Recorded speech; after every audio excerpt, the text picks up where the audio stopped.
Ayan.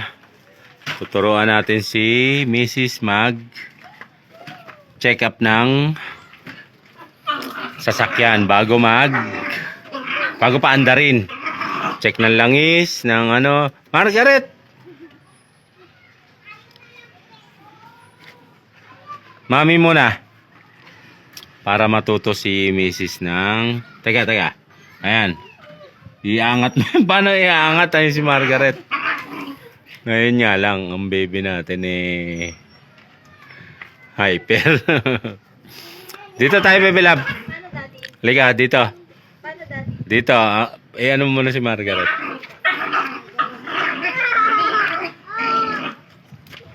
Sige, lilipat ako dito sa kabila.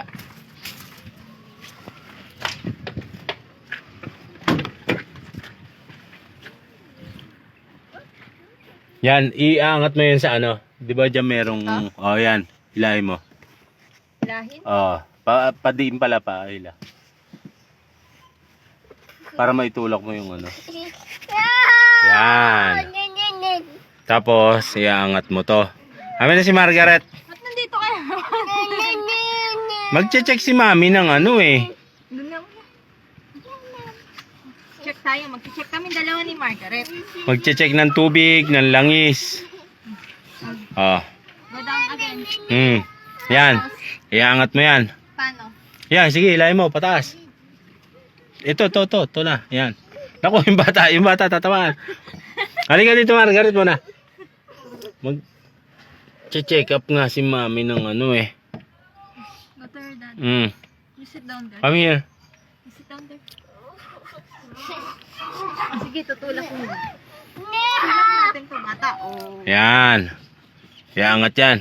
Isagad mo pa yung lab, yung ano. Hilahin mo yan.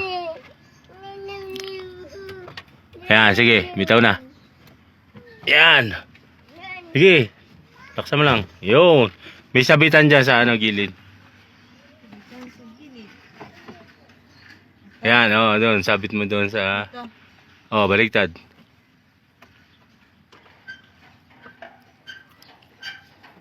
Ayan. Tapos, first, check water. Buksan mo muna. Tandaan mo, wag mo bubuksan yan pag mainit. Kasi gaganon yan. Ayan, kulang. May tubig doon sa ano.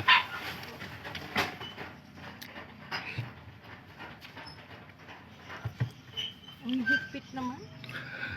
Ako nagpit niyan Ano? Ako?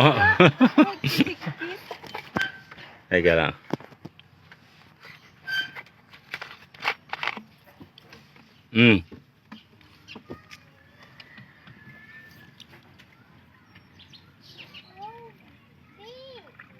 Ayan. Ayun na. Dagdag pa. Okay na.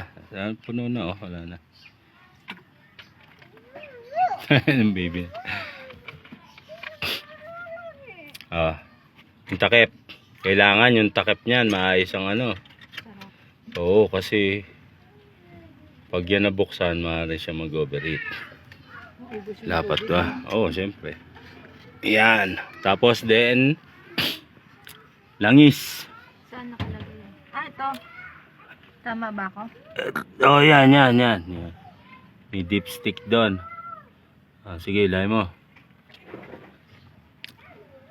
Ano? Pupunasan mo yan. Pupunasan ko muna. Oo, tapos ibabalik mo. Ingatan mo siyang ano sa marumi. Yan. Wala na. Kasi para makita mo yung accurate na ano niya. Okay na yan. Tapos balik mo. Bato ko na. Ay, dito. Doon, ano mo maigi. Para hindi na dikit-dikit sa ano. Sa mga alikabok. Ayan, yung... Ano ko na? Ayan, tapos sige. Kunin ko ulit. Yun. Doon mo makikita yung sukat niya. Ayan. Lahati. Sige. Pag babalian na pala lalagyan natin ng langis yan. Sige, balik mo na. Ano mo maigi. Dalawang kamay. Dapat mo rin maigi. Ayan. O, tapos, okay na. Ito, maigpit. Okay. Ibababa mo na. Tatanggalin mo dyan sa sabitan.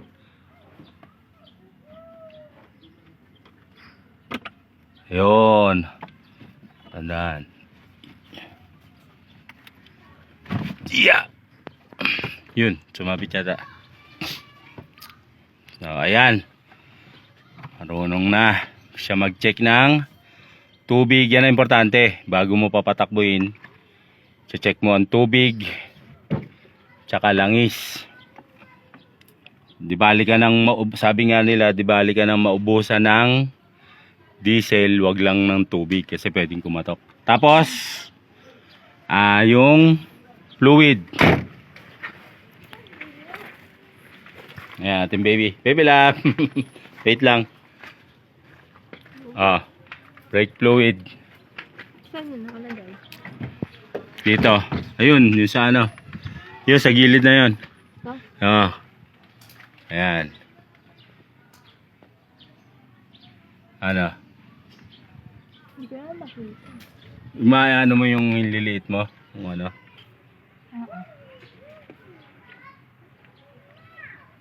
Ayun, meron. Ayun. Yun, doon nakalagay yung fluid. Yan, importante. Kasi pag naubusan ng fluid, pwede kang mabangga. So, ayan. Yan ang tatandaan mo lagi. Check ng tubig, langis, fluid. Siyempre, yung diesel din. Sa usunod naman, yung actual driving. That's all, folks. Hanggang sa muli, mga kadiskarte. Say goodbye to the camera. Bye-bye.